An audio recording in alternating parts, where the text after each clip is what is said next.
Good evening, and welcome to Spine-Chilling Cinema. I am your host, Oliver, the Caretaker Collins, along with my co-host. Some say with the most, but I call her the Queen of Shenanigans, Alice. And her trusty as always, Cat Bubbles. Oh yes, Alice is excited, as she always is when we show a sci-fi film on Spine-Chilling Cinema. All the way from 1962. Battle Beyond the Sun. Yes, Alice, you're right. This is originally a Russian film from 1959. Indeed. But our good friend Roger Corman, she's like, maybe your friend, I heard he's sketchy. Maybe sketchy on the way he makes films as cheap as possible. You know, I probably would do the same. But anyways, yes, Roger Corman acquired the film, and then he hired a young film student to Americanize it. And that young film student was none other than Francis Ford Coppola. Yes, indeed. Alice is like, well, this should be good then, since he made the Godfather series. Alice says we don't count the third one, though. Oh my. Well, we shall see, but that's a fun little tidbit before we get to tonight's feature film. And without further ado, Alice says, I was just waiting for you to say that. Without further ado, let us get to tonight's feature film. From 1962, Battle Beyond the Sun.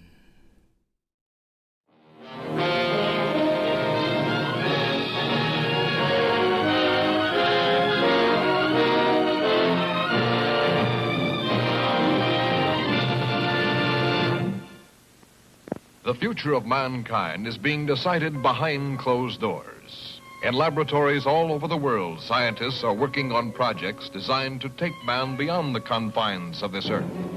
You are looking at the actual models of spacecraft now being developed by agencies of the United States government. This is an Apollo spacecraft designed for elliptical orbit of the moon. Its lunar landing vehicle can transport 3 men safely to and from the moon's surface. These are other types of manned and remote control mechanisms, each designed for a specific function, many already in operation as satellites of this Earth, some in readiness for the moonshot, others designed for probes in deep space, a few to serve as space stations, and the most complex of all, prototypes of craft capable of putting a man on the surface of another planet. The wheel was one of man's first inventions and has been with him all of his civilized life. But now it, like so many other of his creations, must be modified to fit his new demands. These are 3 types of variable radius wheels designed to transport a vehicle over a rocky surface. New concepts are being created almost daily. Some will never get beyond the drawing board, but others, or their descendants, will become part of man's greatest adventure, the exploration and colonization of space. All over the world, men and women are working to make that dream a reality. Every aspect of the journey is being analyzed, from the tiniest control devices to the mightiest rocket engines. But it's not enough to just get there.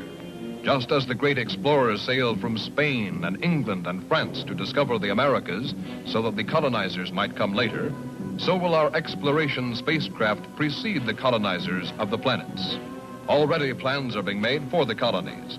Sources of food and power must be found. Artificial atmospheres created. Everything done to build an Earth away from the Earth. No man living today can predict exactly what the future holds. But this much we do know. All through man's march across this Earth, the wildest dreams and fantasies of one age have become the commonplaces of the next. The motion picture you are about to see can be called today a fantasy of the future. But one day, maybe not too far distant, audiences will be able to look back on it in the same spirit with which we view pictures about the first covered wagons crossing the plains.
the fear-ridden years following the Great Atomic War, the Earth and its people had been reduced to a state of death and destruction. Those who had survived the tragedy began building anew with a hope for the future. But still the world remained divided. This time, man-made boundaries stretched beyond mere countries, forcing the isolated separation of one vast hemisphere from another. These two conflicting powers became known as the North Hemis and the South Hemis. Heading South Hemis's top security project, Red Planet, was Dr. Albert Gordon. Working with him was his wife, Dr. Ruth Gordon. They and a carefully selected team of scientists had labored in secret for 5 years on the project which hoped to put the first man on the planet Mars. Now, just days before the launching, the first public information releases were being given to certain journalists who would spread the story to the world if the project were a success. If it met with failure, neither the citizens of South Hemis nor their rivals in the Northern Hemisphere would know that it had even been tried. Astronaut Craig Matthews was in charge of briefing a government journalist on the details. Information had been leaked from North Hemis that their scientists were also trying to reach Mars, and the pressures were building in both governments to make sure that their men landed on the planet first. Man-carrying space stations had been circling the Earth for several years, and trips to and from the stations were not unusual. The first step in Project Red Planet was to transport the personnel in a normal manner to a specially equipped station. The second phase would be the actual launching from this artificial planet, where the spacecraft would no longer be subjected to the Earth's gravitational pull.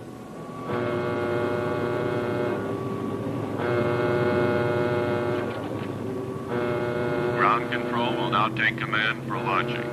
Blast off is set for 02100. All personnel must be at their stations.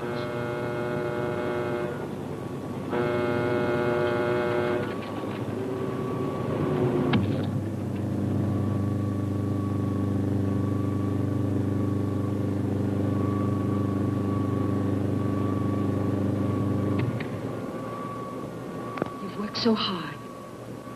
We've come so far. Just keep the faith and courage you've always shown. Dr. Gordon, forgive the intrusion. As personal representative of the President, I want to extend best wishes for the success of Project Red Planet from all the people of South Hemis. Thank you. We're approaching second unit countdown. Our hopes for the future go with you.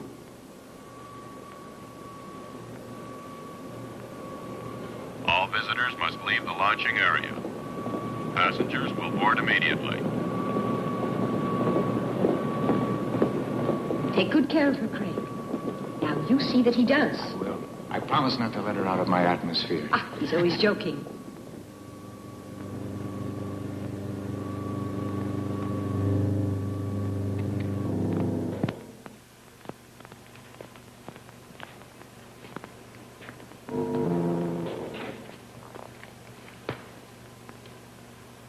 You know, this flight to the space station could become just a routine stopover. An interplanet bus stop. I hope your mother approves of me. Do you? I think she does. Of course. Nancy, have you lost your confidence? Don't be silly. Countdown entering stage red. All personnel stand ready. Synchronized units now being switched over to master control.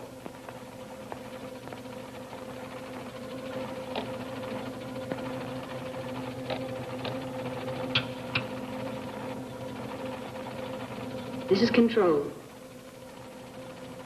Attention personnel.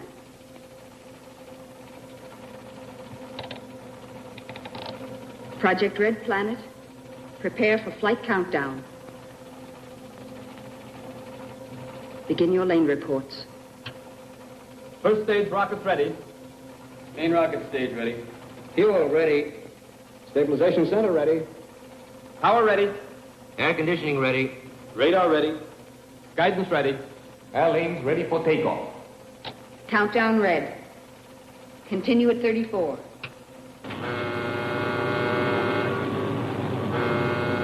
Attention flight personnel. Loading elevators are now being withdrawn. Countdown continues at 20. All stations prepare for 0 red. Countdown continues at 10.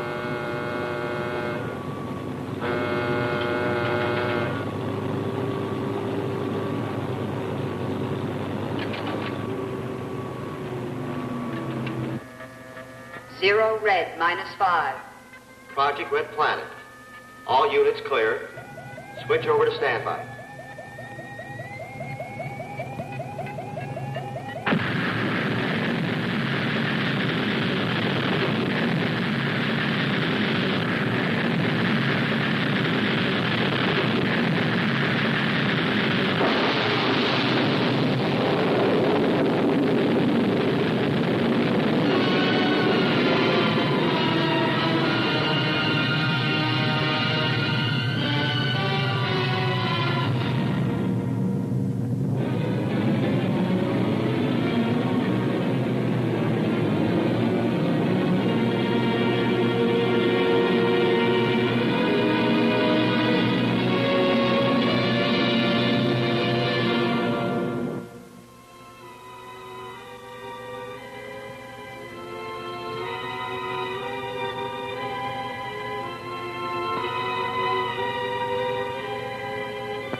All landing personnel, report on flight deck. Stand by to receive flight number 87 from Earth.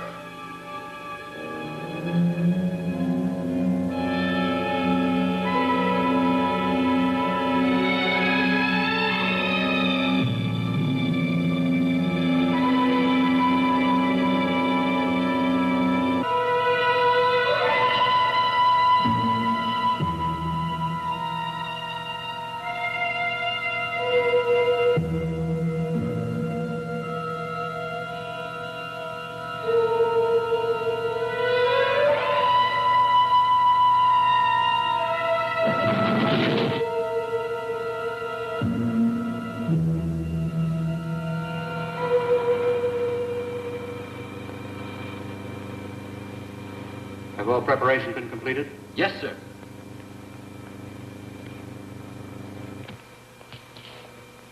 Welcome, Dr. Gordon. It's good to see you, Commander.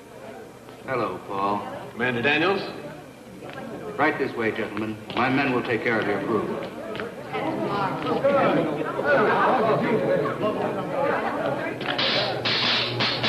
Oh! Hey! Astronaut Johnson just blasted off from Mars. Call us when you get there.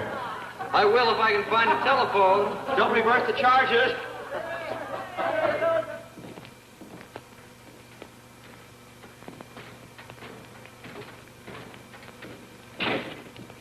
Actually, we had the Mercury ready for you 2 days ahead of schedule. We've gained so much by assembling the ship here. Not just the fuel and added rocket power, but we've been spared the atmospheric strain against the ship. Which could well mean the difference. Without a doubt. Turn on Spaceship Mercury.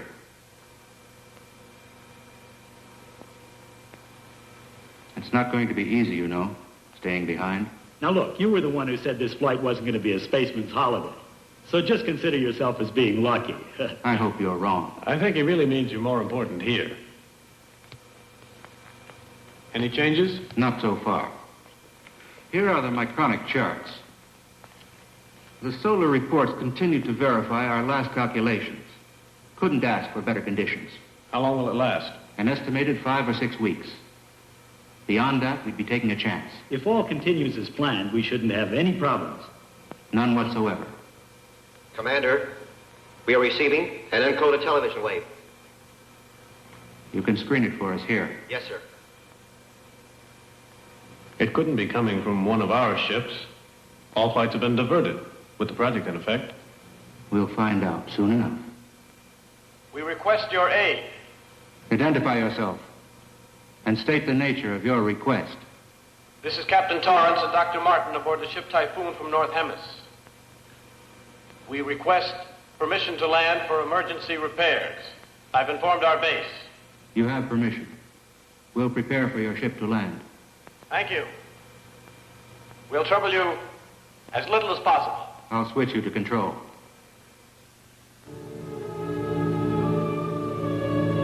Attention, landing personnel on flight deck.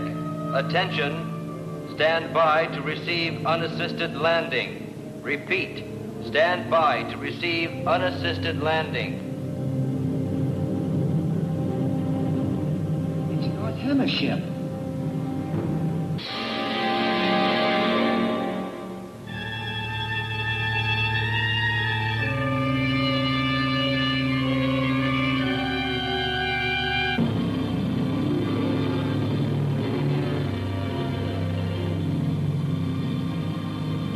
Of course, you realize we must make our own repairs.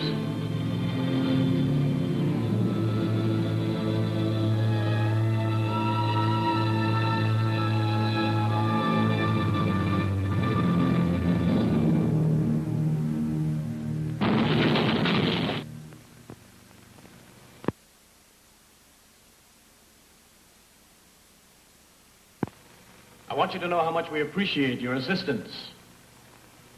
If we could work this way, North and South combined. Think of it, the advantages. I agree with that. To its eventuality, Captain Torrance. Thank you. If the attitudes of our governments could somehow be changed. You know how politicians work. Always years behind science. What brought you into our radius? It was unintentional, I assure you. We were flight testing a new synergic curve pattern to lessen fuel consumption after orbit. Well, we've also been working on that. Oh, if only we were allowed to exchange data. There, politics instead of science again. Still, I believe we should try to instigate a new research exchange. We've all thought that for a long time. Maybe if we took the initial step. Mars is our immediate project. Mars? Now that you know. Spaceship Mercury. Have a look at it. This is the culmination of all our research. How close are you to its completion? Well, the ship itself has been ready for quite some time. We've just been waiting for the proper solar conditions. And your time plan? Yes, how soon?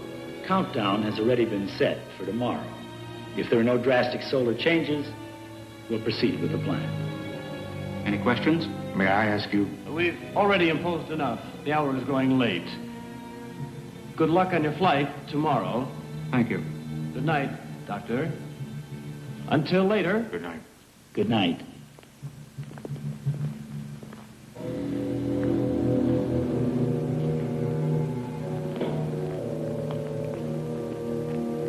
We had no indication of this. It may leave us no alternative. Don't take too much upon yourself. Yes? Dr. Martin. Come in. I hope you don't mind this intrusion. No, not at all. Be seated. Thank you.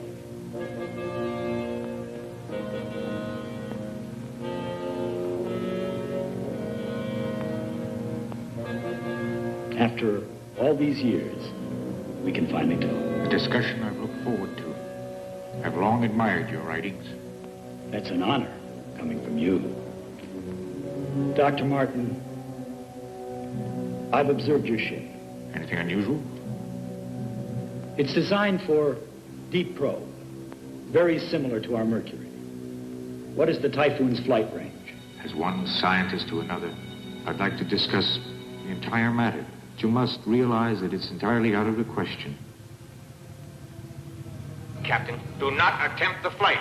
Regardless of what you believe, we cannot take any unnecessary risks. General, I can't accept defeat. If your ship is malfunctioning, you'd be merely throwing your life away, and with it the entire project. I understand your determination, but I must order you to return to the base. We cannot turn back now. Captain Torrance. Captain Torrance. Then, we've reached an impasse. I can only express my regrets. No more so than I, Dr. Gordon. I understand. Dr. Gordon. Good night. Good night.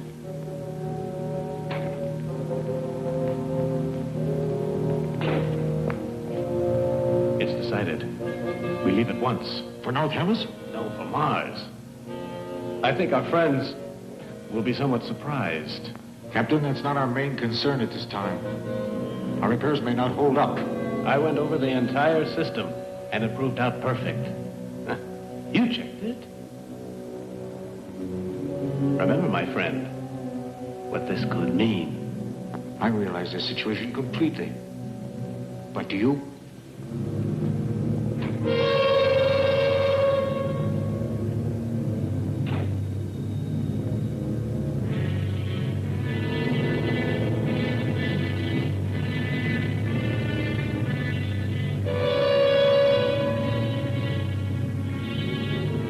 Good evening. Good evening, Paul. We came to work on our ship. Need any help? Not at the moment. Maybe tomorrow.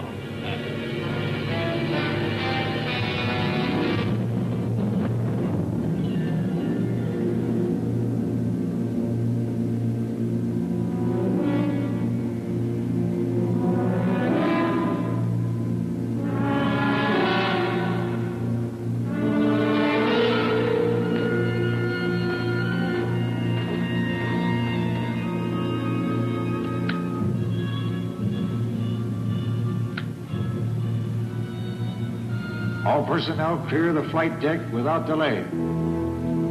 What was the reason for doing that? Someone might get hurt in a blast-off. Too late now. Full power. Full power.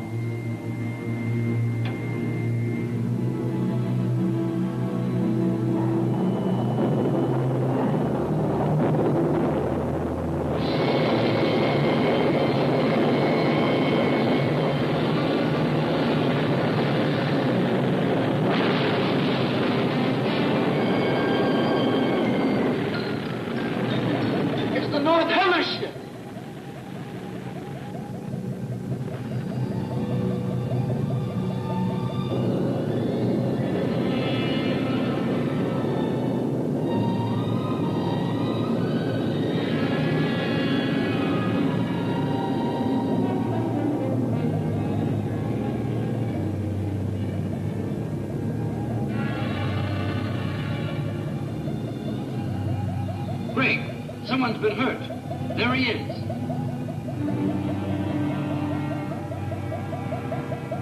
It's Paul Clinton. Let's get him inside. Is he badly hurt? I can't tell.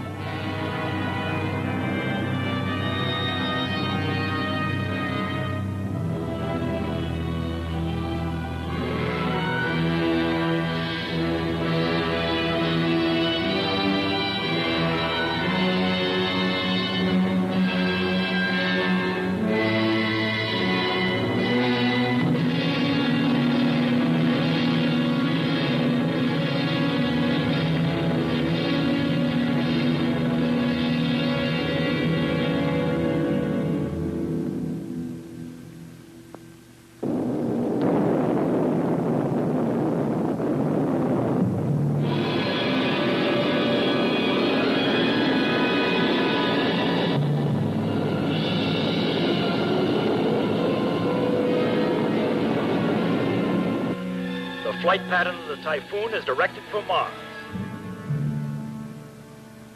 They weren't ready. You're so right, but they were obsessed. How are you feeling? Not too bad. Just shaken. I'll be fine by flight time. Paul. Doctor, you wouldn't replace me now. Not at this point. I have no choice. Nancy, tell him I'm all right. The x-rays reveal a minor concussion has resulted. I'm sorry, Paul. We can't take the chance, Paul.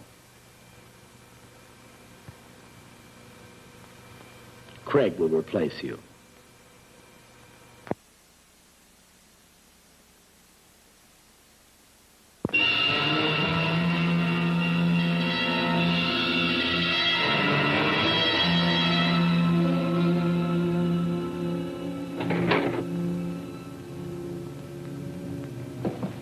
Watch your step.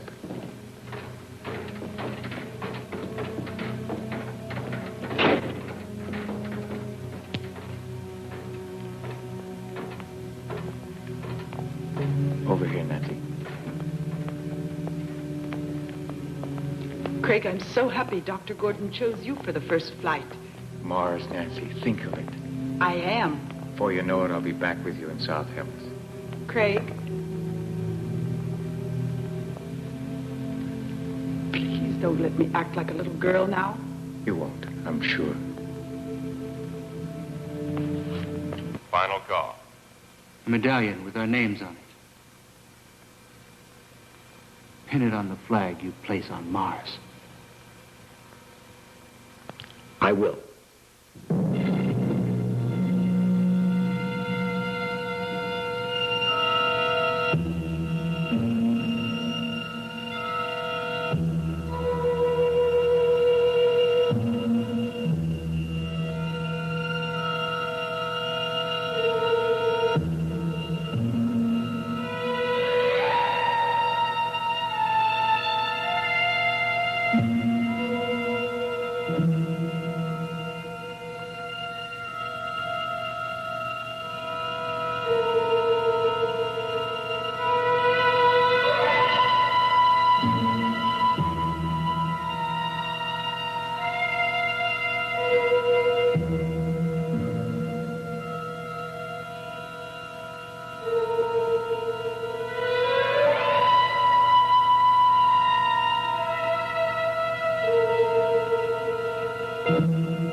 Begin our relay. Yes, Doctor. This is Earth Control, calling Project Red Planet. Stand by to checkpoint communication relay. Relay communications in effect. Control ready.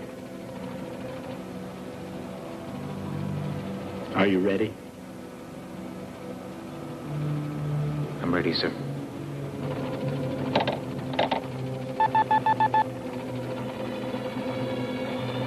Attention.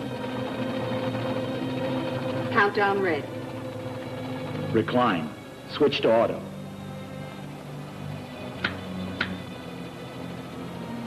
Begin our relay.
temperature reading? 0.934, rising. That checks. Mm-hmm.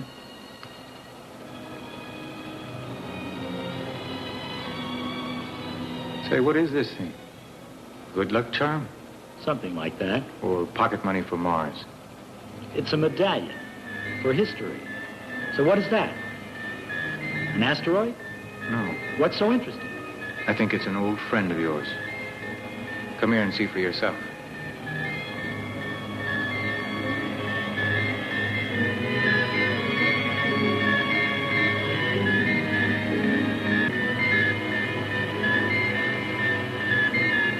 To discover a satellite. That was my first dream. We'll see you on the way back. It's incredible. Remaining in orbit so long, huh? It opened the way to outer space.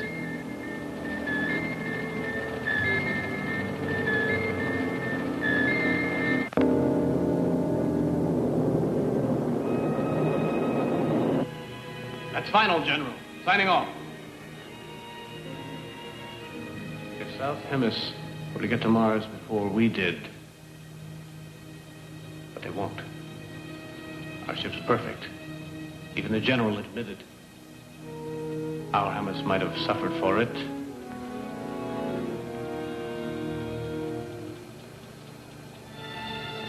Something's wrong. Our course is changing. It couldn't be.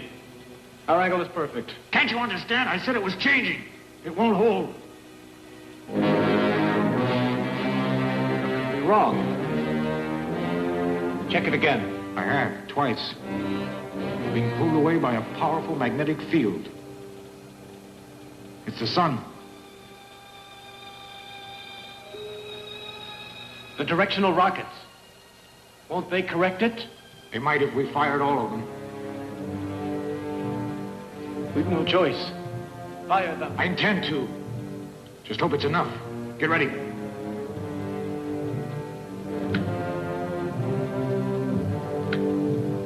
Positions. Recline.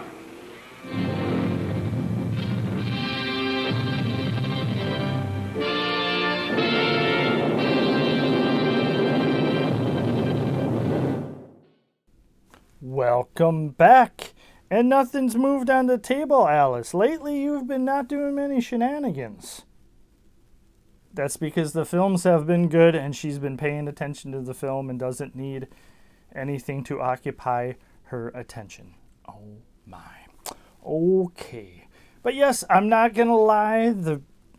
Until just recently in the film, I was kind of dozing off. It was a little kind of boring for me, not for Alice. She likes sci-fi anything. Oh my. But yes, but now it has picked up a little bit, and if we're going to see if the North Hemis, if they will make it from the pole of the sun. I don't know, Alice. You think, oh my. Alice thinks that they should perish anyways, because the one guy's annoying and their trickery and trying to get to Mars before South Hemis, and that's not cool in her eyes, and they should be taken out anyways. Although the doctor of the team for the North Hemis, he seems to kind of be a little bit more level-headed. Maybe save him, she says. Oh my. But yes, this film is starting to pick up, and I will say that I really enjoy that they kind of go into a lot of stuff with this film. Not just, boom, they're already in, on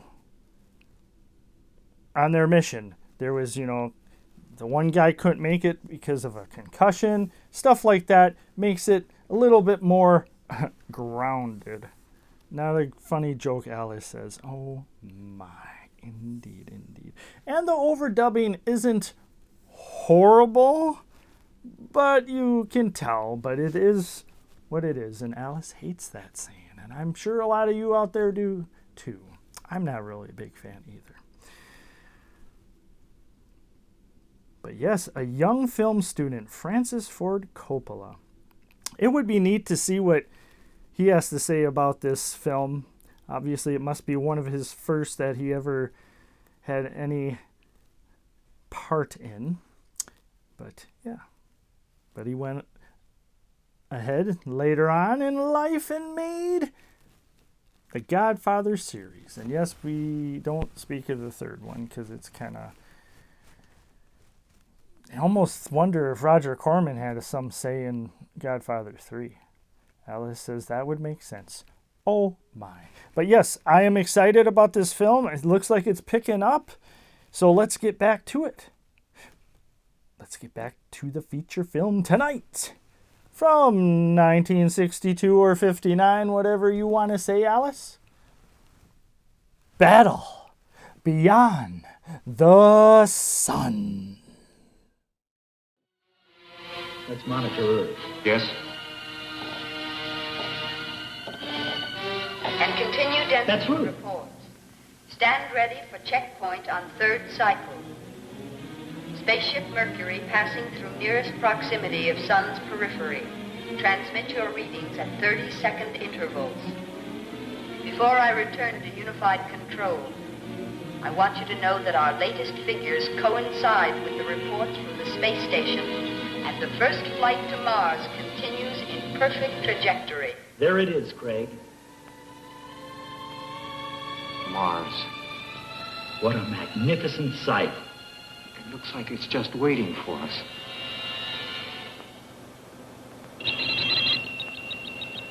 A distress signal. How could that be? Unless... Emergency. Spaceship Typhoon calling. Emergency. We are being pulled into the sun. Our auxiliary rockets lack the power to hold. I repeat, we are being drawn into the sun. No power to hold. The magnetic radius. Is there anything we can do? Check position. Within radius .14. Could we possibly get to them? We have the power. I realize that, but what about the fuel? Course on Typhoon. Yes, sir. 2 lives are at stake, and we can save them. But the project? The project is for man. You won't change your decision, sir? We can't. Ready? Recline.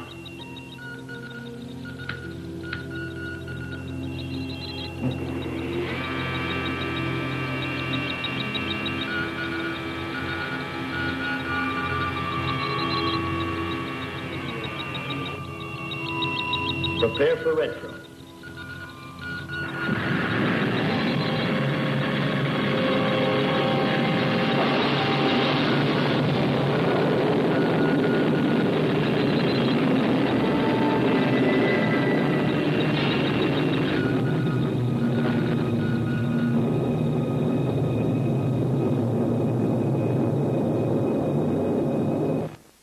This is Typhoon.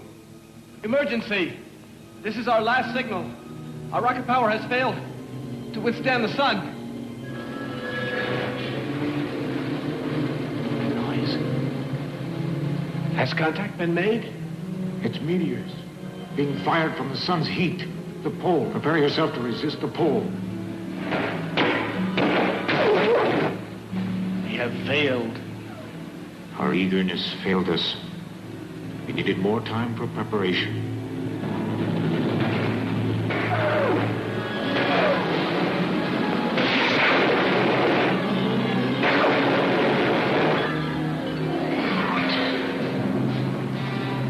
No more. Calling Typhoon. Calling Typhoon. This is Spaceship Mercury. Can you hear us? This is Radio Typhoon. Listen carefully. It's too late to help us now. For your own safety, don't even try. Continue on your course.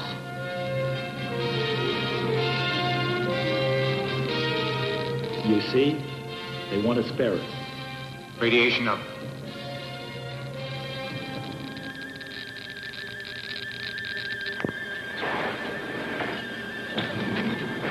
It's hopeless.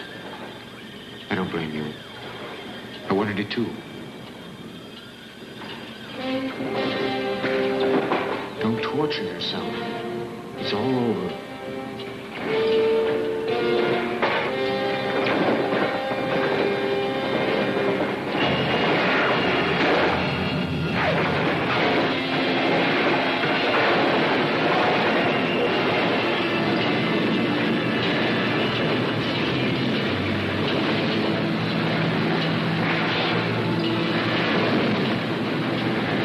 Attention, all personnel, Project Red Planet. Report to the main control room immediately. Attention, all personnel, Project Red Planet. Report to the main control room immediately. All stations are red alert. I repeat, all stations are red alert.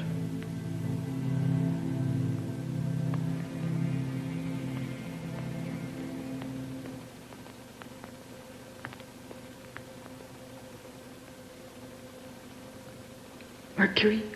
Yes. What's the other object? We're not positive yet. It created a change of course. We're waiting now for some word.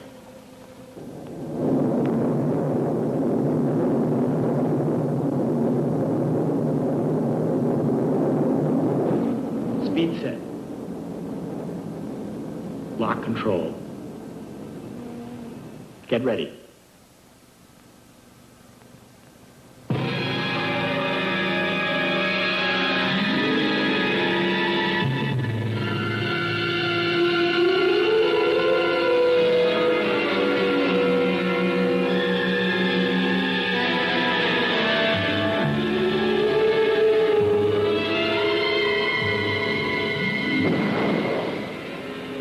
I'm all set. Hatch open. Be careful of your weight balance. I checked the pressure. Remember, Yes? you'll have only a matter of minutes to effect the transfer. I'll make it. Just hold her steady.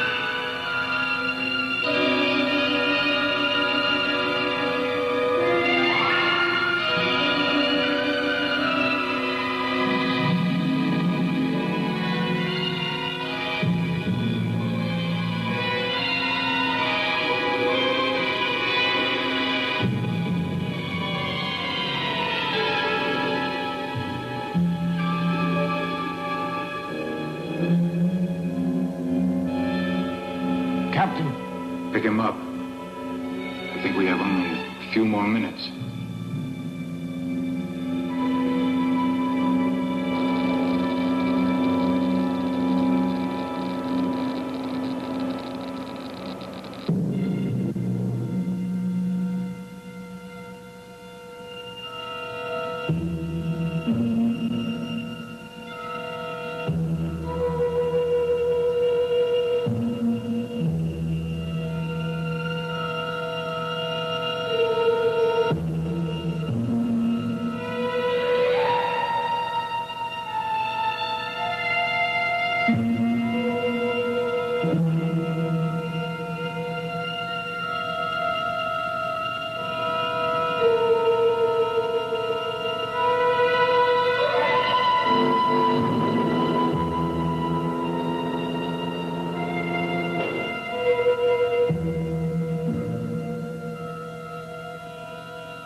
It'll be all right. Just try now to relax, okay? Now let's get this thing off. There. Now how do you feel, huh? Better? Now let me help you, Dr. Martin.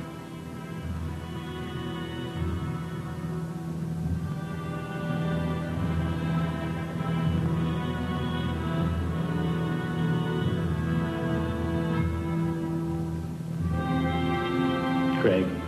The figures were right. Could we make it back to Earth? We've consumed too much of the fuel.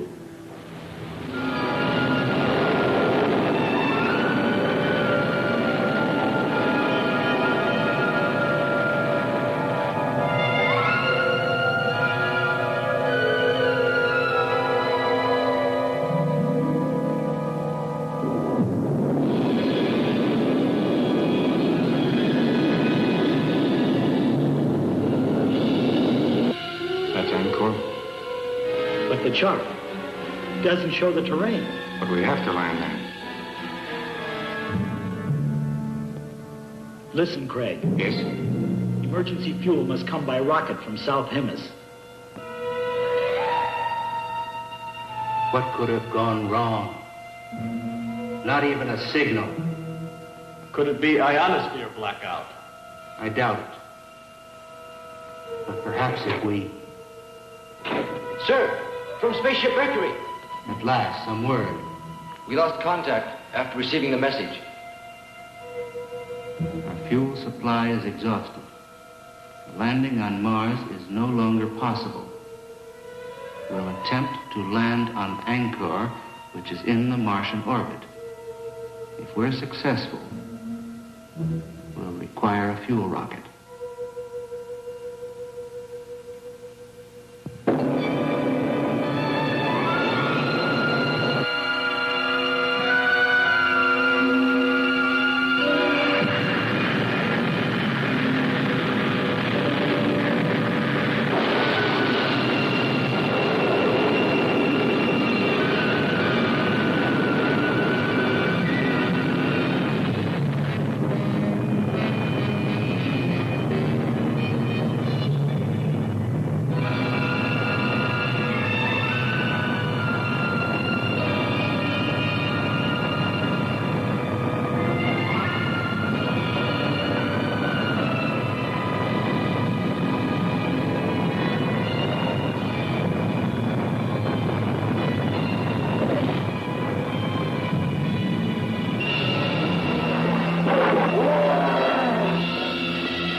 Nothing over here.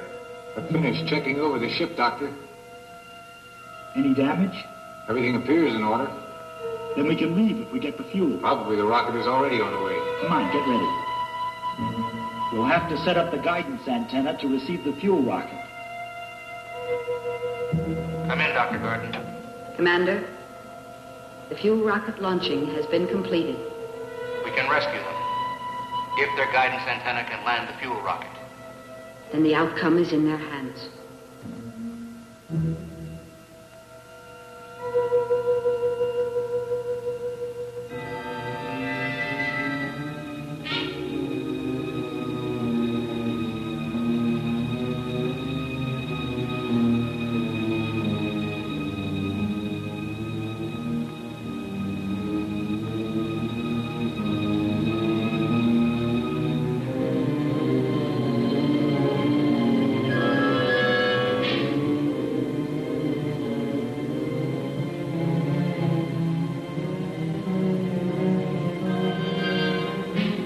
There seems to be a magnetic interference. Could it prevent you from landing the fuel rocket, Doctor? Yes, but I believe the condition is diminishing with the planet's rotation around Mars. Look.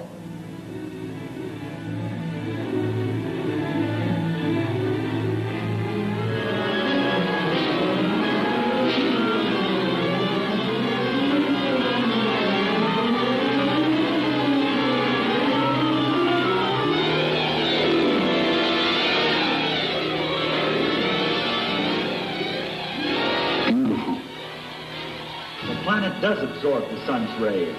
Then life must exist there. In all probability. Just think. A new world is almost within our grasp.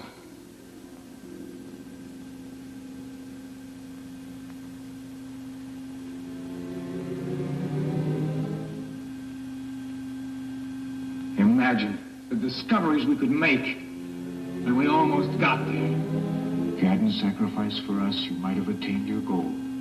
A life has more value than any goal that man can strive for.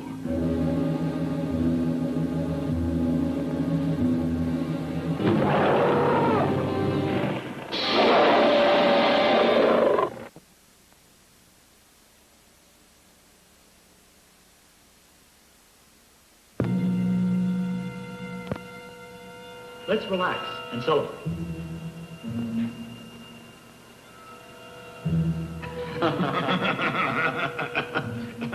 We have two reasons. Craig's forthcoming marriage to the nicest girl I know, and the rocket bringing fuel. Success to both. Success to both.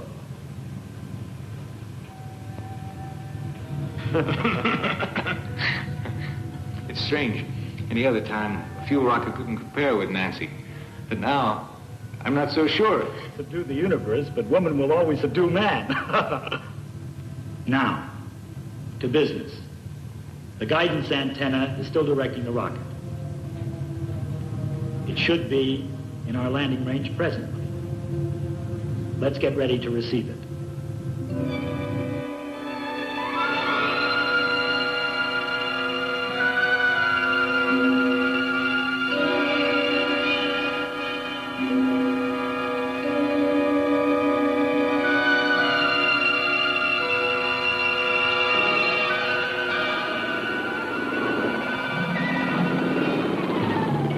Entry is perfect.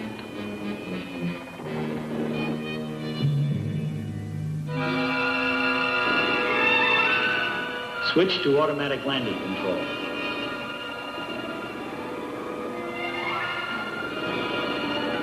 It should indicate reversal stage. Does your reading check? Yes.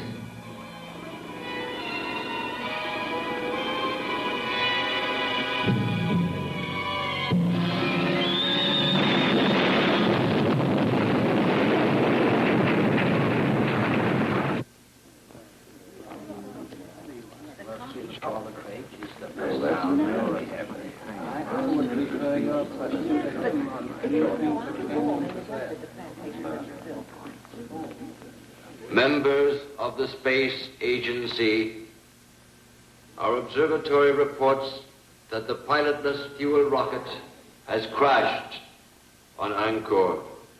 Everything possible is being done to establish further contact with our astronauts. As soon as we have any word, you will be notified. Thank you.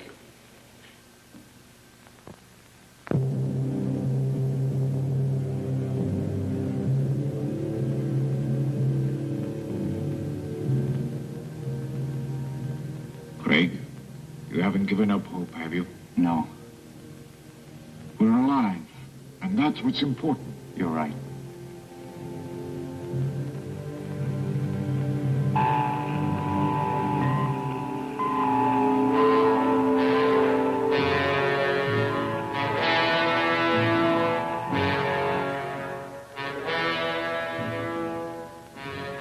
The transmitter's strong enough, the signal should be received. It will be. Seldom have I seen a man more ingenious than Dr. Gordon.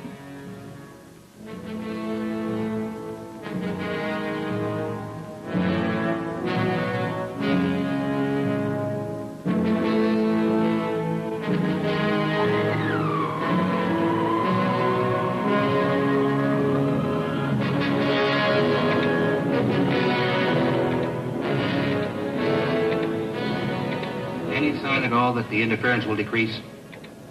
No, sir, not yet.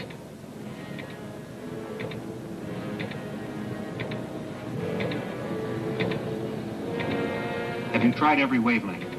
Yes.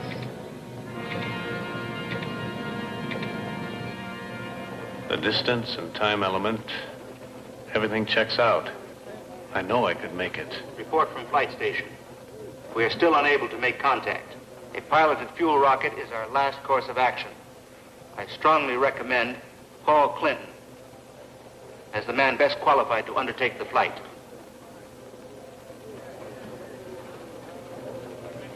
This is not an easy decision for me to make. Piloted rocket ship still requires additional testing. The commander could very well be right. Still,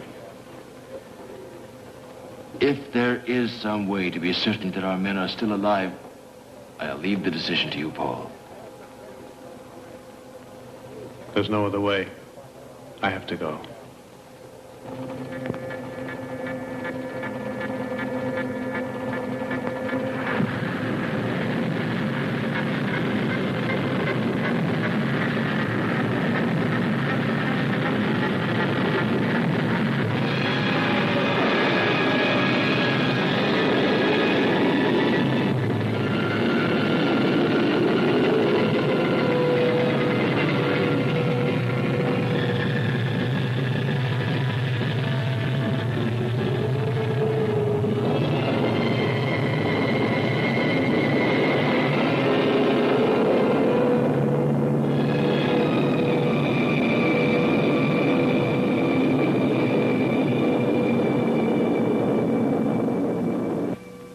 Mercury, calling Earth. I'll keep trying. Calling Earth.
Dr. Gordon.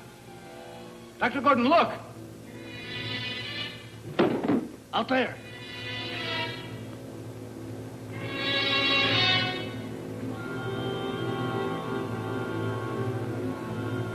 Craig, let's go. Yes, sir.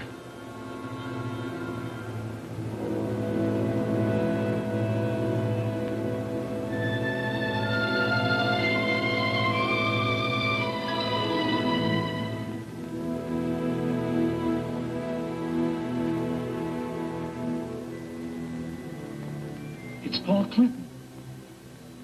Doctor, the creatures. One of our fuel rockets. Paul? What creatures?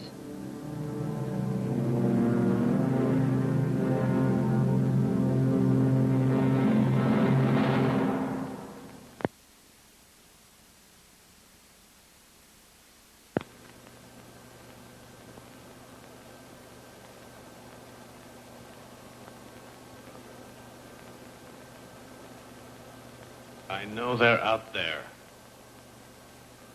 How else do you explain the condition of Paul's body? We may never know the answer. But he gave his life so that we might go on living. That we will always know.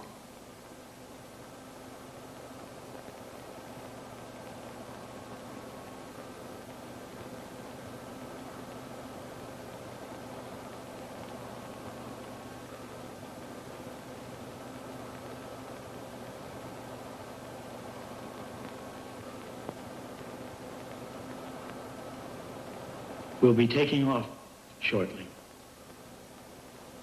For Earth.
Disembarking at ramp 7. Mother Matthews! Mother Matthews, over here!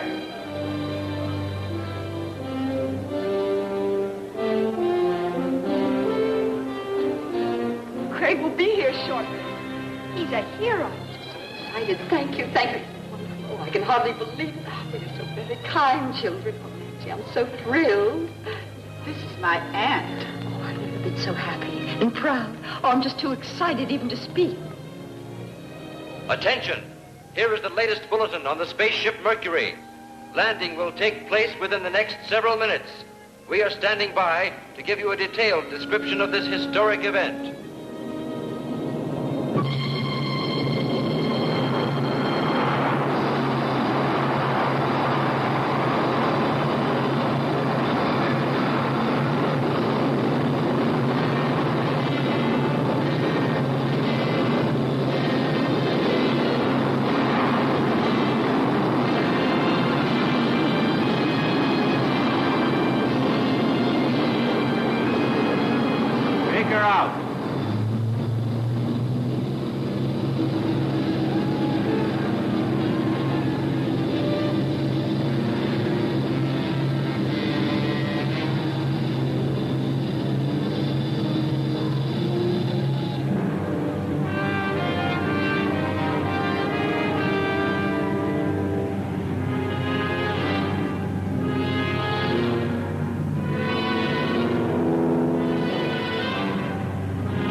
Just thinking about you made me know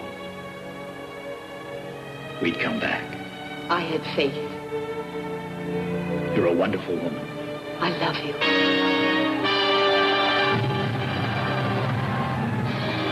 Although the first attempt by man to reach Mars had met with failure, a greater insight to the real problems of mankind had been achieved. The way was now open for both sides to begin working together in peace. And out of their combined knowledge and effort, all men would come to know a better world in which to live, and one day, perhaps, the entire universe.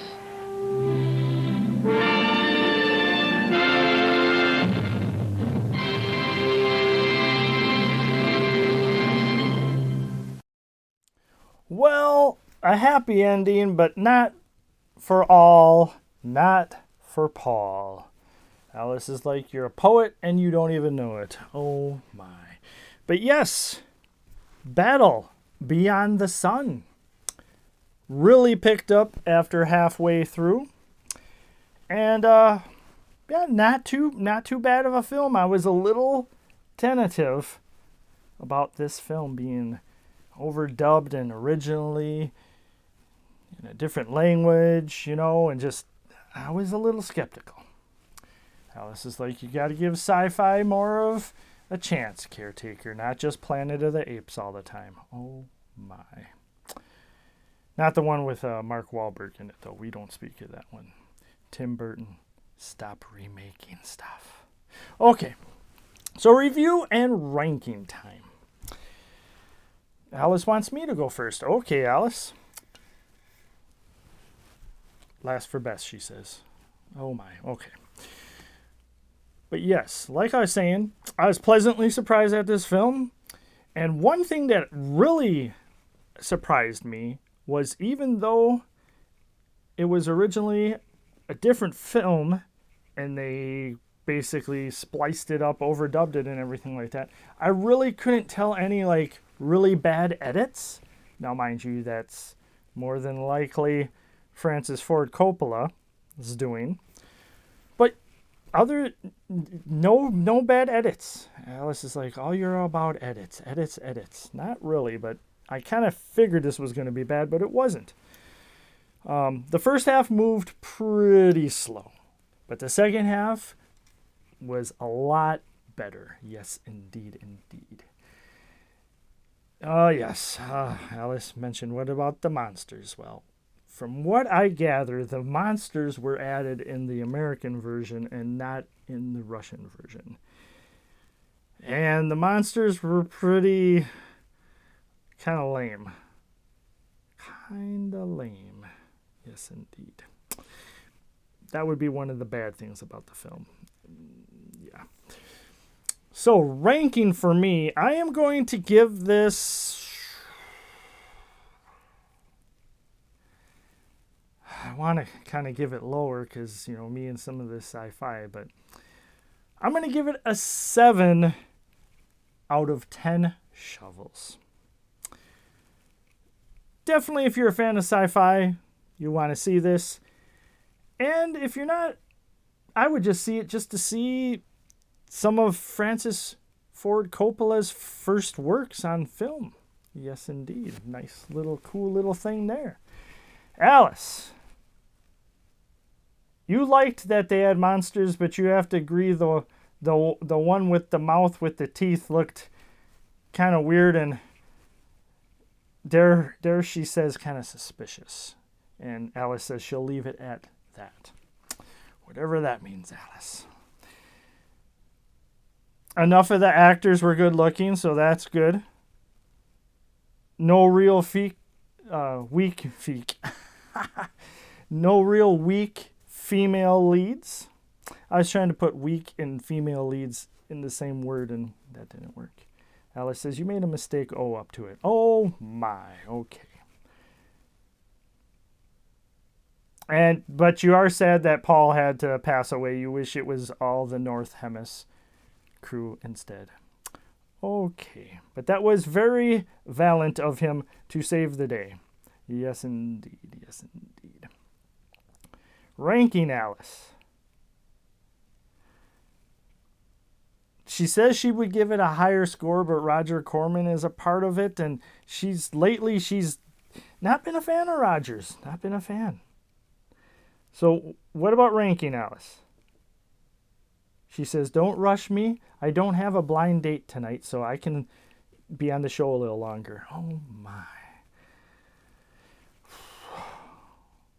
Okay, 8 out of 10 tiaras. Always has to be different. So we have come to the end of the show, and we hope you enjoyed Battle Beyond the Sun. And I'm not a fan of the sun, so I don't want to even have to try to go past the sun. I will be doing the battle way before the sun. Alice loves the sun. She loves the summer and the warm weather, and total opposite of me.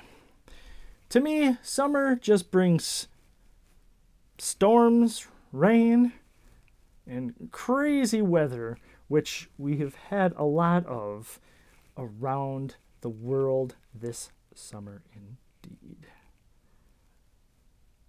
Oh my, Alice says, well, it hasn't really happened here, but you never know, Alice. You never know. You gotta count your blessings. But with that, we have come to the end of the show. Why are you spinning your cane already, Caretaker? Because it's fun. She says, I doubt it. Okay. But we've come to the end of the show.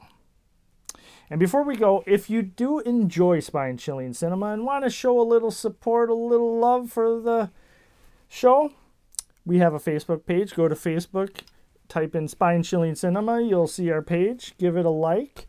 If you try to comment on anything, as always, Alice is the moderator of our Facebook page and pretty much all our social media, which is scary. Yes, indeed. So with that, end of the show. Yes, indeed. Anything else to add, Alice? Not really. Okay, Alice. Oh, she wants you all to know to have a fiendish, frightful night. Oh my. Okay, Alice. So with that,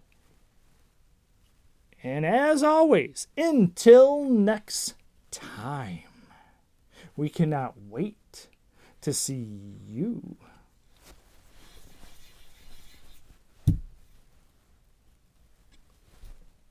Don't ever do that again, she says. Again.